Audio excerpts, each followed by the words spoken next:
Assalamualaikum warahmatullahi wabarakatuh.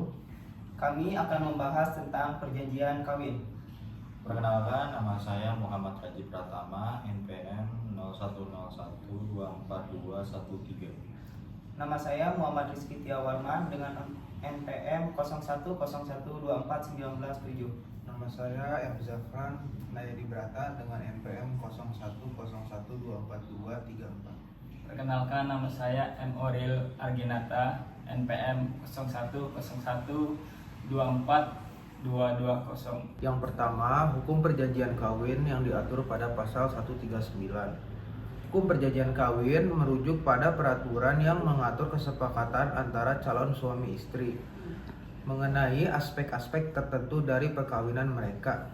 Secara formal, perjanjian kawin adalah setiap perjanjian yang dilakukan sesuai dengan pengaturan mengenai harta bersama, hak dan kewajiban masing-masing pihak, serta hal-hal yang dianggap penting oleh pasangan.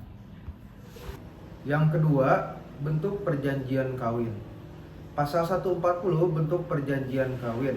Perjanjian kawin harus dibuat dalam bentuk akta notaris dan dilakukan sebelum pernikahan dilangsungkan. Pasal 141, perjanjian kawin. Perjanjian kawin dapat mengatur hak harta benda termasuk apa yang menjadi harta bersama dan harta terpisah. Pasal 142, perubahan perjanjian kawin. Perubahan dalam perjanjian kawin hanya dapat dilakukan dengan persetujuan kedua belah pihak dan harus melalui prosedur yang sama seperti pembuatan perjanjian kawin awal. Pasal 143, pengesahan perjanjian kawin. Perjanjian kawin yang telah dibuat harus disahkan di hadapan pejabat yang berwenang agar berlaku sah. Pasal 144, kekuatan mengikat. Perjanjian kawin yang telah sah mengikat kedua belah pihak dan pihak ketiga. Pasal 145, pengaturan harta bersama. Menyatakan bahwa harta yang diperoleh selama pernikahan akan menjadi harta bersama, kecuali ditentukan lain dalam perjanjian kawin. Pasal 146, harta pribadi. Pasal ini mengatur bahwa harta yang dimiliki oleh masing-masing pihak sebelum pernikahan atau yang diperoleh dari warisan atau hibah tetap menjadi harta pribadi. Pasal 147, pemanfaatan harta bersama. Pasal ini mengatur bagaimana harta bersama dapat digunakan atau dikelola oleh suami dan istri. Pasal 148, pembagian harta bersama. Pasal ini menyebutkan bagaimana harta bersama akan dibagi apabila terjadi perceraian atau pemisahan. Pasal 149, perubahan status perjanjian kawin. Pasal ini mengatur kemungkinan perubahan status harta dalam perjanjian kawin jika ada perubahan kondisi hukum yang relevan.